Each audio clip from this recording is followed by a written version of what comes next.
अगले रोज़ जब घर से मुलाज़िमा मेरे लिए सूप बनाकर लाई, खाना बनाकर लाई तो मैं बेहद बेज़ार थी। दवाइयाँ खा-खा के मेरा हलक कड़वा हो चुका था। मैंने कहा ऐसा करो कि हॉस्पिटल की कैंटीन से मुझे जूस लाकर दो। मेरा दिल नहीं चाह रहा है फीका सा सूप पीने का। वो फ़ौरन ही मेरे कमरे से बाहर निकल गई। खाना मेरे लिए घर से ही आता था और आरिफ भाई भी रात को मुझसे ज़रूर मिलने आते थे।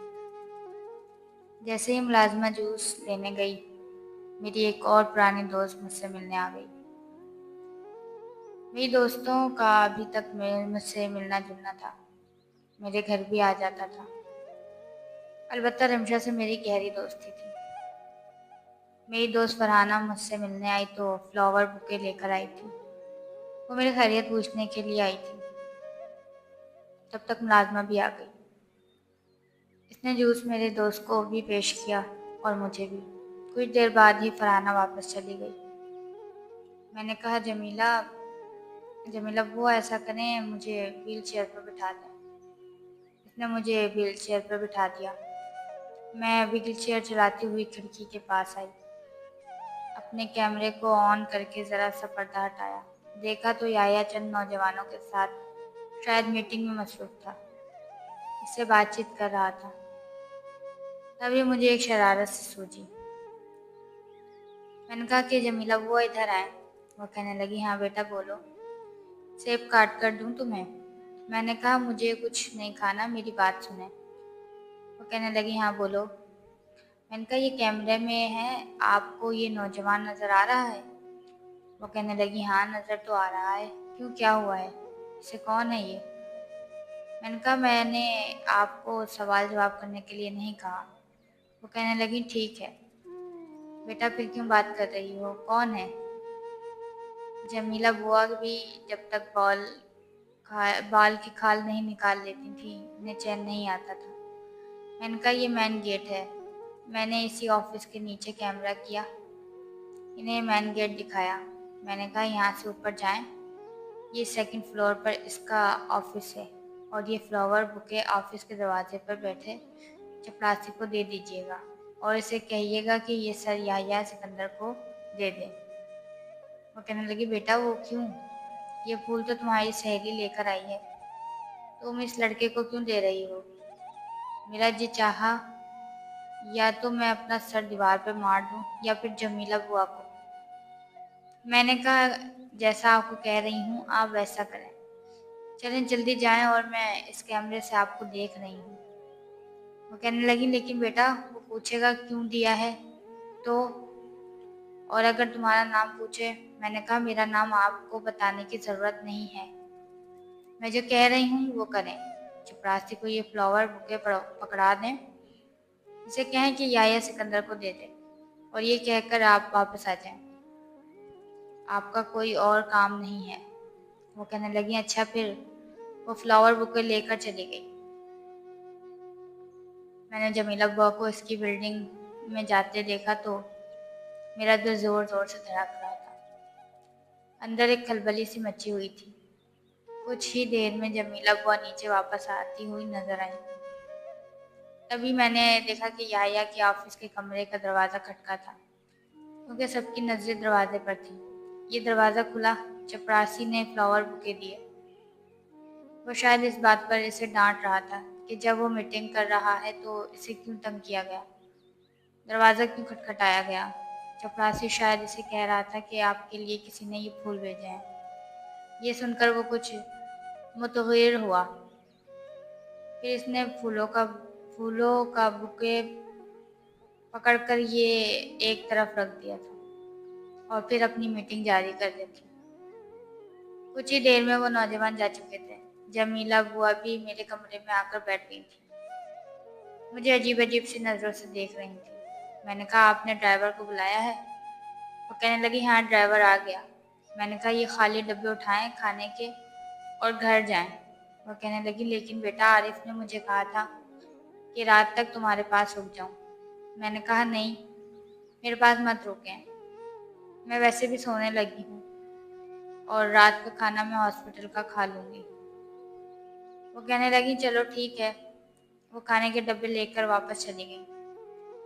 अब मैं सुकून का सांस लिया था। ज़रा सा पर्दा हटाया, कैमरे को जूम किया और दूसरे मोबाइल से याया को कॉल की। इसने जैसे ही फ़ोन पर मेरा नंबर देखा तो इसके माथे पर बल पड़े और चेहरे पर बेजारी छाई थी, लेकिन फ़ोन इसने फिर भी उठाया था। वो कहने लगा, हाँ बोलो लड़की, अब क्या मसला है? मैंने कहा, फ्लावर कैसे लगे आपको? ये सुनकर फिर से इसकी आंखों में हैरत उभरी थी। वो कहने लगा, किस किस्म की लड़की हो तुम? मैं तुम्हें समझ नहीं पा रहा। मैंने कहा, बहुत अच्छी लड़की हूँ, और आपको पता है गुलाब के फूल मोहब्बत की अक्कासी करते हैं। मैंने इसलिए आपको ही भेजे हैं। उसने गहरी सांस ली, सामने रखे फ्लावर बुके को उठाया, उसे अपने नाक के करीब किया, फिर एक भरपूर सांस ली, फिर दोबारा से टेबल पर रख दिया। मैंने कहा, बस इतना ही? अरे भाई, इसे अपने टेबल पर रखें, गुलदान में सजाएं, ताकि आपका पूरा कमरा गुलाब के फूलों से महक उठे। हो सकता है आपका मिजाज पर भी अच्छा असर पड़े, आपके स्पॉट चेहरे पर कोई अच्छा तासुर झलक पड़े। मेरी बात पर इसके तने हुए चेहरे का तनाव कदरे कम हुआ था। फिर वो कहने लगा, यार तुम कौन हो? बस एक बार बता दो, और मुझे देखती कहाँ से हो? ये बात मेरी अकल से बिलातर है। मैं रात भर तुम्हारे बारे में बस यही सोचता रहता हूँ कि ये कौन है और मुझे देख कहाँ से रही है। मैंने कहा, बताया तो है कि मैं आपको दिल की आंखों से देखती हूँ। आप भी देख सकते हैं। पहली बार मैंने इसके चेहरे पर जरा सी मुस्कुराहट देखी थी।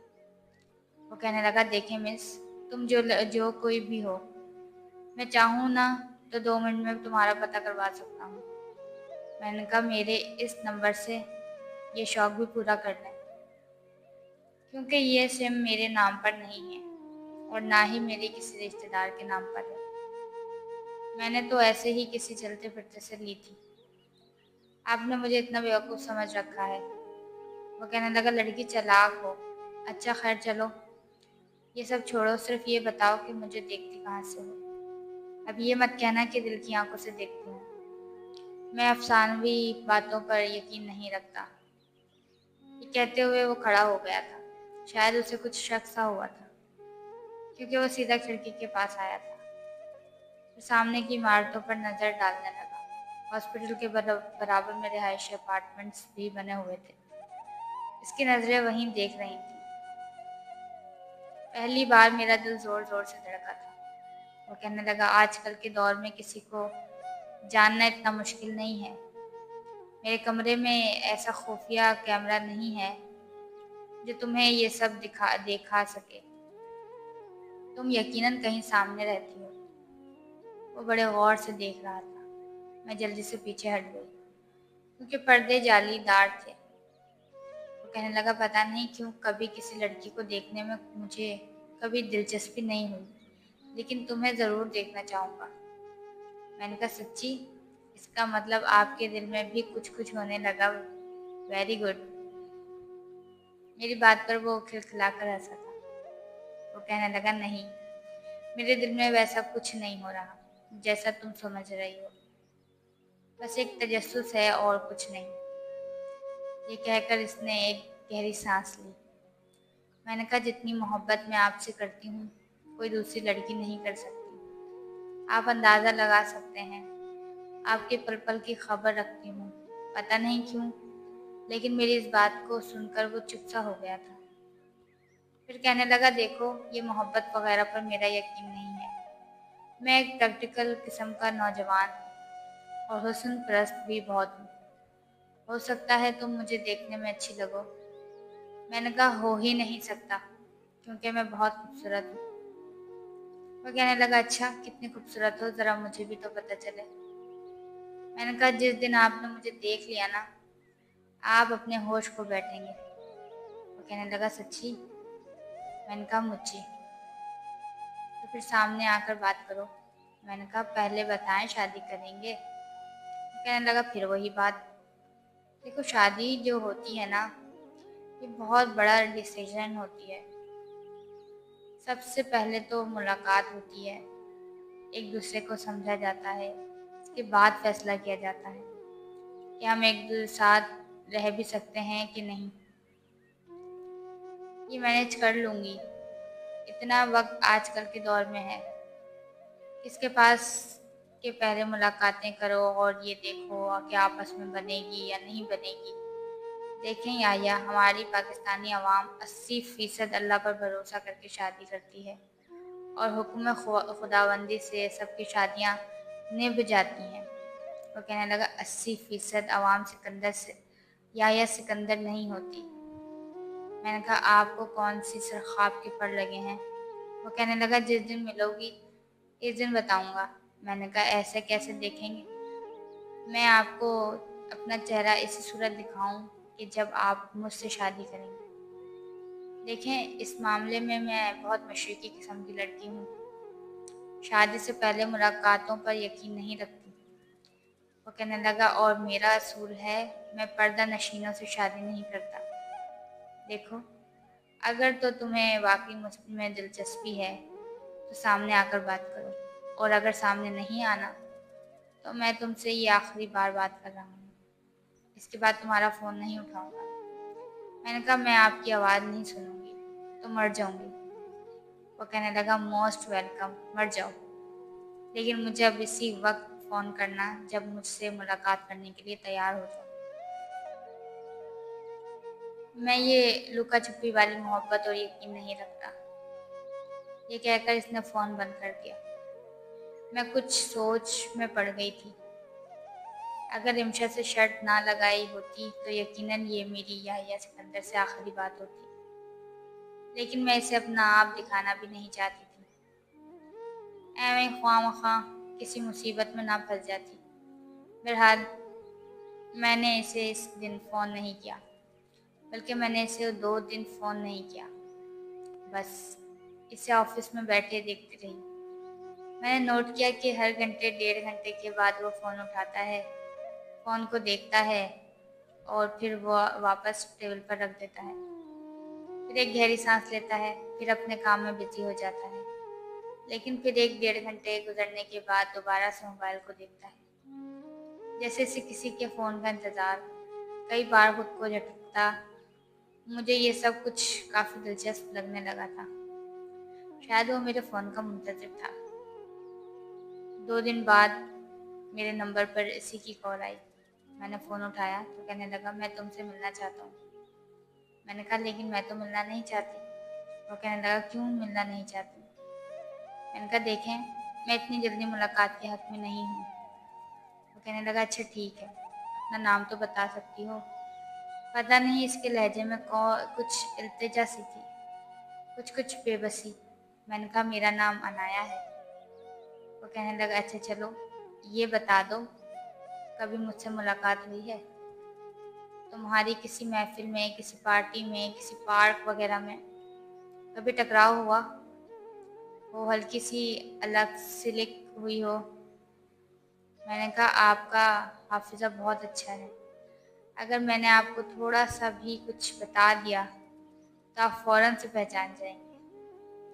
मैंने फिर से सामने रखे सिगरेट के बॉक्स से सिगरेट निकाली, अपनी लबों पर लगाई। वो कहने लगा तुम मेरे बारे में पता नहीं क्यों बहुत कुछ जानती हो, और मैं चंद दिन से दिन रात तुम्हारे बारे में सोचे जा रहा हूँ।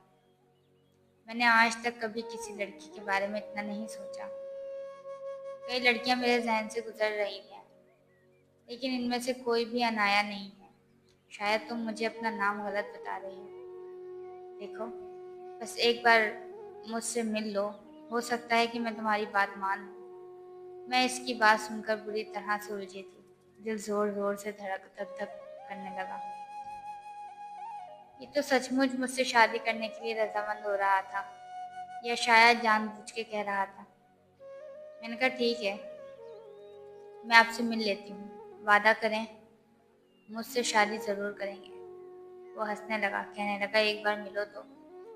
मैंने कहा अगर मैं आपको पसंद नहीं आई तो आप तो मुझे छोड़ देंगे, फिर मैं क्या करूँगी? आपके नज़दीक शायद मोहब्बत का असल में इसका चेहरा है, लेकिन मेरा नहीं। आप जैसे भी हैं मुझे ऐसे ही अच्छे लगते हैं। वो कहने लगा, जैसा ही हूँ क्या मतलब? देखो, मैं अपने आप से अच्छी तरह से वाकिफ हूँ। अच्छा खासा हैंडसम हूँ, कोई भी लड़की इनकार नहीं कर सकती। मैंने कहा, ये तो आपकी अपनी सोच है, ऐसा दावा तो मैं भी रखती हूँ। एक बार जो मुझसे देख ले वो अपनी आंखें झपकना भूल जाएगा। लेकिन हो सकता है कि मैं आपको अच्छी ना लगूं। मैं आपकी नज़रों में अपने लिए नापसंदीदगी नहीं देख सकती। आप मेरी बात समझ सकते हैं। वो कहने लगा, अच्छा ठीक है, बताओ कहाँ मिलोगी? मैंने कहा, मैं आपको पूरे 8 दिन बाद एक रेस्टोरेंट में मिलूंगी और मैं आपको बता दूंगी कि वो कहने लगा कि इतना इंतज़ार बड़ा मुश्किल है। मैंने कहा, मैं आपका इंतज़ार ना जाने कितने सालों से कर रही हूँ, आप 8 दिन का नहीं कर सकते। फिलहाल वो मान गया। 5-6 दिन बाद मेरी छुट्टी हो रही थी और प्लस्तर भी उतर जाना था, क्योंकि 1 महीना तो हो चुका था। मैं अब रोज़ याया से बातें करने लगी। वो भी मुझसे बात कर लेता था, कभी कभी तो रात को फ़ोन भी कर लेता था। 5 दिन बाद मैं वापस अपने घर चली गई। हल्का हल्का मैं चलने फिरने लगी थी, लेकिन आरिफ भाई मुझ पर कभी भी सख्ती नहीं करते थे। 8 दिन बाद याया की कॉल आई। वो कहने लगा, तुमने बताया नहीं कहाँ मिलोगी? बहुत बेचैन था मैं। इससे एक रेस्टोरेंट का नाम बताया और खुद भी ड्राइवर के साथ इस रेस्टोरेंट में पहुंच गई। एक आखिरी टेबल में जाकर बैठ गई। मेन्यू कार्ड मैंने अपने चेहरे पर रखा था। अपने लिए जूस ऑर्डर किया था। वो वक्त मुकर्रर पर पहुंच गया था। इसने रेस्टोरेंट के अंदर दाखिल होते ही पूरे रेस्टोरेंट पर नज़र घुमाई थी। फिर एक खाली टेबल पर बैठ गया। वो बार बार घड़ी देख रहा था, बार बार रेस्टोरेंट के बैरूनी दरवाजे पर देख रहा था। वो बार बार मुझे मैसेज कर रहा था कि तुम कहाँ हो और कब आओगी। मैंने रिमशा को भी बुला लिया। मैंने कहा, आकर अपने बॉस की हालत देखो, मुझसे मुलाकात करने के लिए कितना बेचैन है। मैंने इसे मैसेज करके बताया। वो कहने लगी, झूठ, एकदम झूठ, मैं नहीं मानती। मैंने कहा, फला फला रेस्टोरेंट में आकर देख लो। वो रेस्टोरेंट रिमशा के घर के करीब था। कुछ ही देर में वो अपने हस्बैंड के साथ पहुंची थी। बस यूं ही शाम की चाय के लिए जब इसने सामने याया को अकेले बैठा देखा, याया ने जब रिमशा को इसके हस्बैंड के साथ देखा और रिमशा इनसे सलाम करने लगी, तो वो कुछ देर इनसे बातें कर रहा था, लेकिन बार बार घड़ी देख रहा था। तकरीबन 3 घंटे गुजर चुके थे। रिमशा भी जा चुकी थी और वो भी मायूस होकर वापस जा चुका था, क्योंकि मैंने इसके किसी मैसेज का जवाब नहीं दिया था। मेरा काम ख़त्म हो चुका था। मैं भी वापस ड्राइवर के साथ आ गई। रात को इसकी बहुत कॉल्स आईं, लेकिन मैंने फ़ोन नहीं उठाया। मैसेजेस आए, मैंने कोई मैसेज का जवाब नहीं दिया, बल्कि सिम निकाल कर फेंक दी। वैसे भी वो एक एक्स्ट्रा सिम थी जो मैं अक्सर इसी वक्त लगाई थी जब किसी को परेशान करना होता था। मेरी ज़िंदगी में याया बस इन लोगों में शामिल था जो सरे राह चलते चलते ही मिल जाते हैं। कुछ देर हम साथ मुसाफत करते हैं और फिर अपनी अपनी मंजिल की जानिब चले जाते हैं। इससे ज़्यादा कोई अहमियत नहीं थी। मैं अपनी ज़िंदगी से याया सिकंदर नामी शख्स का चैप्टर क्लोज कर चुकी थी। मेरा पाँव ठीक हो चुका था। मेरी वही रूटीन वापस आ गई थी। हालांकि मैं एक बेंगलो एरिया की साइड पे रहती थी, जहाँ पर बंगले बने रहते थे, लेकिन फिर भी अपने से कम उम्र बच्चों को इकट्ठा करती और गली में ही क्रिकेट खेलना शुरू कर देती थी। महल्ले वाले भी मुझसे यूं भी परेशान थे, क्योंकि अक्सर मेरे बॉल के निशाने से किसी न किसी के घर की शीशे शाम की शामत आ जाती थी। बहरहाल 3-4 महीने बाद मुझे याद तक नहीं था कि मेरी ज़िंदगी में कोई याया सिकंदर भी आया था। एक बार इमशा मुझसे मिलने आई। बातों बातों में ही मैंने इसे ऐसे ही कुछ पूछ लिया कि अब तुम्हारे बॉस कैसे हैं। वो कहने लगी, पता नहीं क्यों काफ़ी चुप चुप से रहते हैं, ज़्यादा किसी से बात नहीं करते। फिर मुझे कहने लगी, जानती हो, जब रेस्टोरेंट में इनसे मिली थी और तुमने इन्हें झूठ बोलकर बुलाया था, उसके बाद काफ़ी दिन तक वो ऑफिस नहीं आए, और फिर जब आए तो काफ़ी कमज़ोर थे। चेहरे की रंगत बिल्कुल बदल चुकी थी। हमने वजह पूछी तो कहने लगे बुखार था, लेकिन अब ठीक हूँ। फिर कहने लगी कि वो सिगरेट बहुत ज़्यादा पीने लगे हैं। मैंने कहा अच्छा छोड़ो तुम अपने बॉस को। अब मैं इसके छोटे से बेटे के साथ बातें करने लगी। अब मैं अरसों से बातें करती थी। वो कहने लगा कि बस 6 माह रह गए हैं मेरे आने में, तुम बस शादी की तैयारियां करो। मैंने कहा मैंने कौन से घोड़े गधे बांधने हैं, शॉपिंग का क्या है, वो तो 1 हफ्ते में हो जाएगी। बस अब मुझसे इंतज़ार नहीं होता। वो कहने लगा इंतज़ार तो मुझसे भी नहीं होता, दिन काटे नहीं कटते। मैंने कहा अच्छा अब ज़्यादा रोमांटिक होने की बिल्कुल ज़रूरत नहीं है। वो कहने लगा तुमने आज तक मुझे रोमांटिक होने दिया है? जब भी कोई बात करता हूँ फ़ौरन टोक देती हूँ। अभी नहीं, शादी के बाद। मैंने कहा हाँ मुझे नहीं पसंद। मुझे दुनिया जहान की सारी बातें तुमसे करना पसंद है, बस इस किस्म की बातें मुझे अच्छी नहीं लगती। बस शादी के बाद करेंगे। वो कहने लगा तुम्हारी यही बातें तो अच्छी लगती हैं कि तुम बहुत अच्छी सोच की मालिक हो।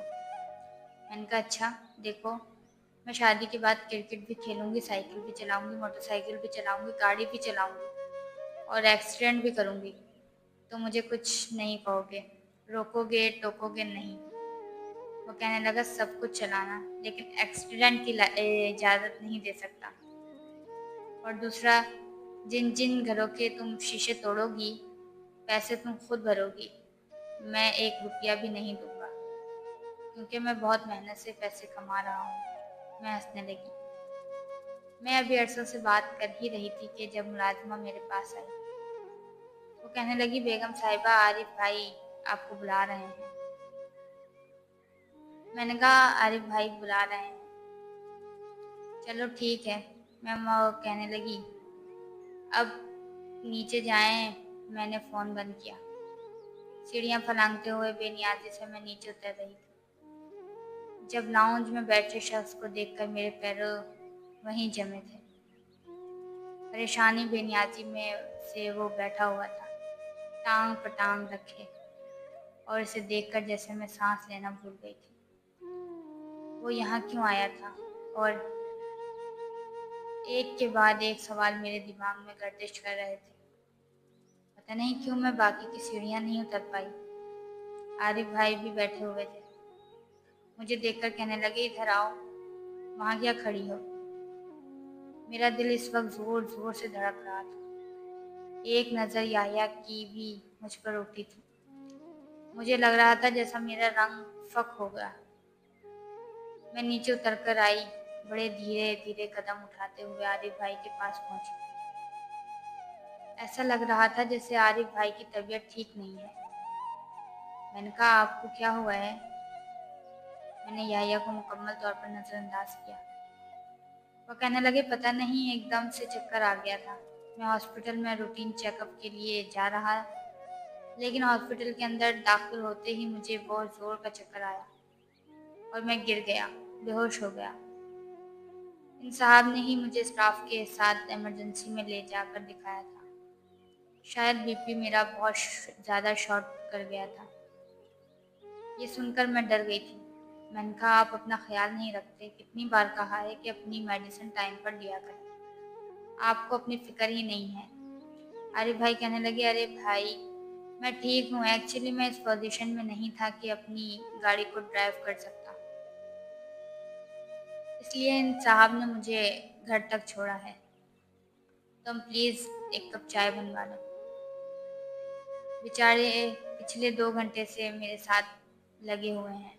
मैंने कहा अच्छा मैं बनवाती हूँ, लेकिन आरिफ भाई सच बताएं आप ठीक है ना? वो कहने लगे हाँ मैं ठीक हूँ। फिर मैं उठकर किचन में चली गई। शुक्र था कि ये एक इत्तेफाकिया मुलाकात थी। मैंने मुलाजमा से चाय बनवाई, साथ में कुछ फ्राई आइटम भी रख दिया। अब वो बार बार मना कर रहा था कि आप तकल्लुफ़ कर रहे हैं, बस चाय ही काफ़ी थी। मैंने कहा नहीं, आपने मेरे भाई की जान बचाई है। आपका बहुत बड़ा एहसान है मुझ पर। आप प्लीज़ कुछ लें। इसने मुश्किल से बस 1-2 बिस्किट लिए थे और चाय का कप ख़त्म करके चला गया। लेकिन अब अक्सर आरिफ भाई याया का जिक्र करने लगे थे। मैंने एक बार रिमशा को ये बताया कि यूँ याया हमारे घर आया था। वो कहने लगी, अच्छा वाकई? मैंने कहा हाँ। वो कहने लगी, मैंने इनके ऑफिस की जॉब छोड़ दी है। मैंने कहा वो क्यों? वो कहने लगी, एक और अच्छी जॉब की ऑफ़र हो गई है और इसी ऑफिस में फरहान भी काम करता है, तो हम दोनों कंफर्टेबल फील करते हैं। मैंने कहा यानी कि तुम्हारी अपनी खड़ूस बॉस से जान छूट गई? वो कहने लगी, हाँ यही समझ लो। आरिफ भाई के सारे टेस्ट करवाए थे, हालांकि वो मान नहीं रहे थे, लेकिन मैंने इनका मुकम्मल चेकअप करवाया था। अल्लाह का शुक्र था कि सब ठीक था। शायद उन्होंने कोई कारोबार की टेंशन ली थी, जिसकी वजह से एकदम से इनका बीपी शूट किया था। अब मैं इनका बहुत ख्याल रखने लगी थी। बार बार इन्हें कहती थी कि आप शादी कर लें, कुछ साल के बाद बुढ़े हो जाएंगे। हालांकि वो सिर्फ 32 या 33 साल के थे। वो कहने लगे, बुढ़ा होगा तेरा भाई, मैं कोई बुढ़ा बुढ़ा नहीं।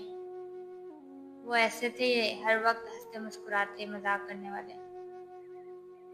मैंने कहा अब मैं आपकी एक नहीं सुनूंगी, एक अच्छी सी लड़की ढूंढूंगी और आपकी शादी करा दूंगी। वो कहने लगे, लड़की ढूंढने की ज़रूरत नहीं है, वो मैं ढूंढ चुका हूँ। मैंने कहा सच्ची भाई? आपने मुझे बताया नहीं। वो कहने लगे, ले जाऊंगा तुम्हें उससे मिलवाने के लिए। अब मैं खुद सोच रहा हूँ कि रिश्ता पक्का कर लेता चाहिए। मैं बड़ी खुश थी। अगले रोज़ आरिफ भाई के साथ मैं उमामा को देखने गई थी। वो काफ़ी सुलझी हुई लड़की थी, यही कोई भाई से 2-3 साल ही छोटी होगी। फिर जाके मुझे मालूम हुआ कि भाई अब तक शादी क्यों नहीं कर रहे थे, क्योंकि वो लड़की अपने घर में अपने बहन भाइयों में से बड़ी थी। अपने दोनों छोटी बहनों की जिम्मेदारी से फारिग होकर इसने शादी करनी थी। क्योंकि वाहिद कफील वही थी, इसलिए आरिफ भाई ने भी अब इतनी देर की थी। शायद मोहब्बत में ऐसा ही होता है, एक दूसरे को समझा जाता है। भाई कहने लगे कि शादी तब करेंगे जब अरसल आ जाएगा। मैंने कहा इसका मतलब आपने सोच के रखा है कि आप मुझे निकालने के बाद ही अपनी बीवी को लाएंगे। वो हंसने लगे, कहने लगे, तुम क्या चाहती हो, अब अरसल मेरी शादी भी ना देखे?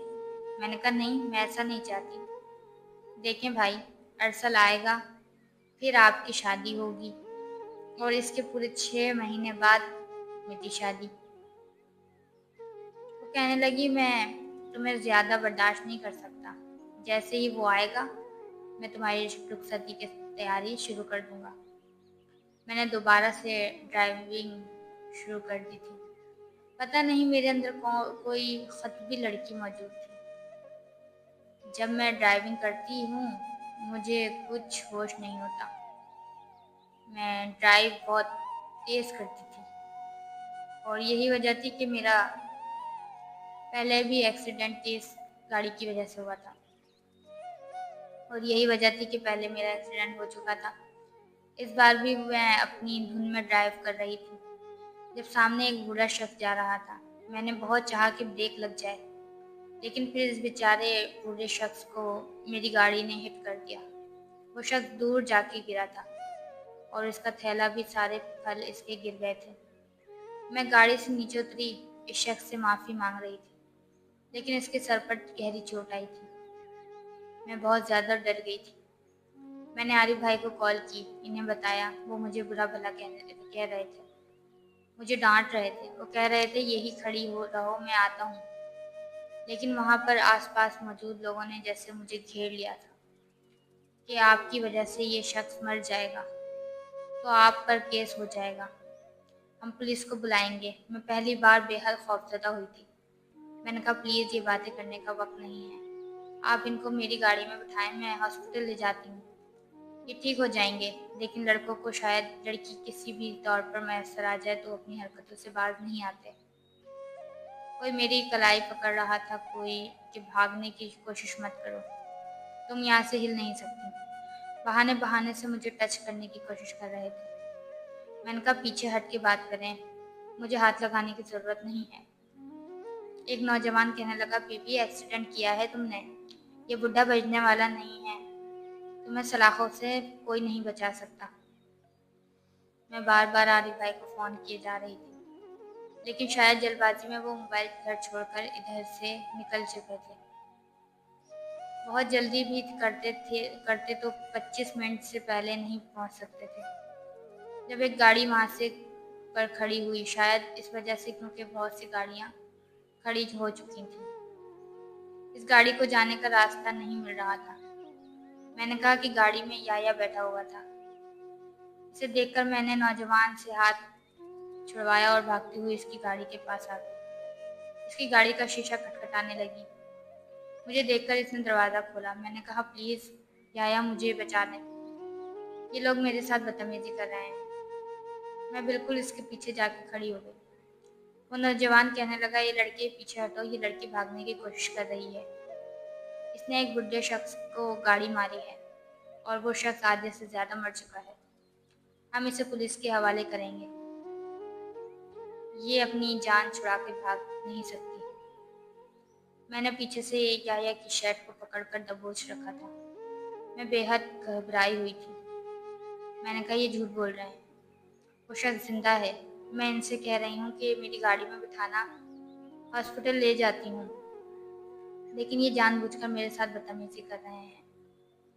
एक शख्स ने मेरी जानिब हाथ बढ़ाने की कोशिश की, जब ही याया ने इसकी कलाई पकड़कर पीछे हटा दिया। वो कहने लगा, हाथ मत लगाना, ये पीछे रहकर बात करो। वो कहने लगे, ये लड़के, हम इस लड़की को यहाँ से हिलने नहीं दे सकते जब तक पुलिस ना आ जाए।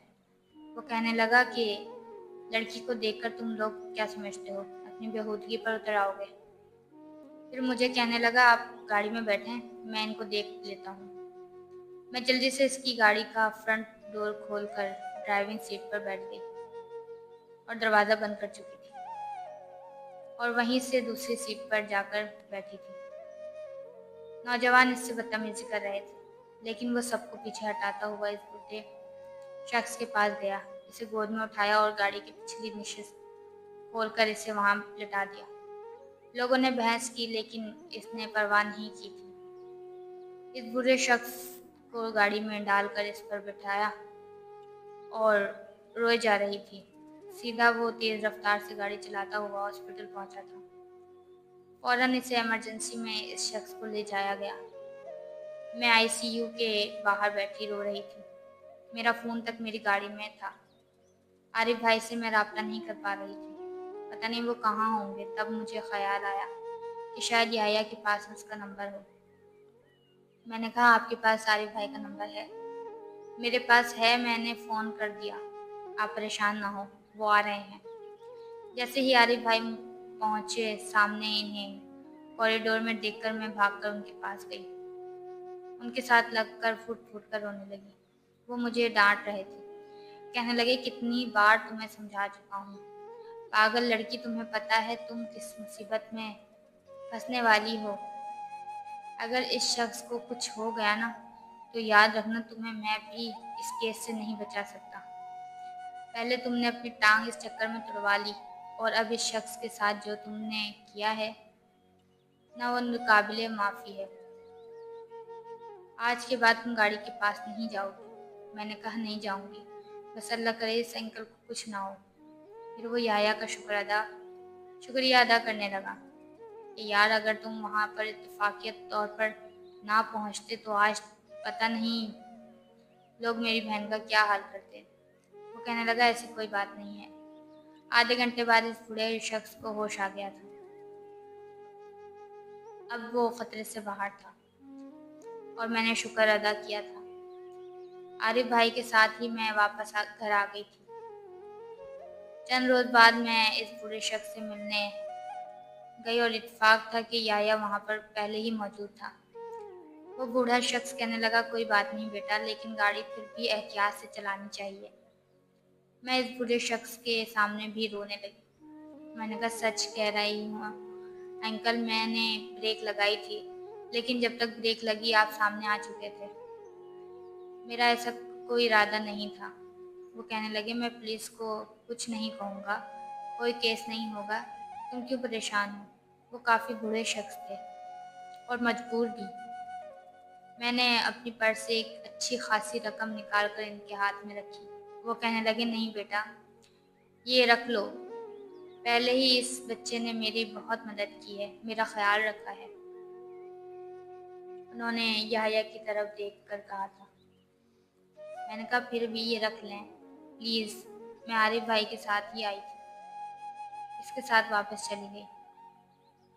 2 दिन बाद आरिफ भाई ने मुझ पर एक धमाका किया था। जो कुछ उन्होंने मुझसे कहा वो सुनकर मेरे होश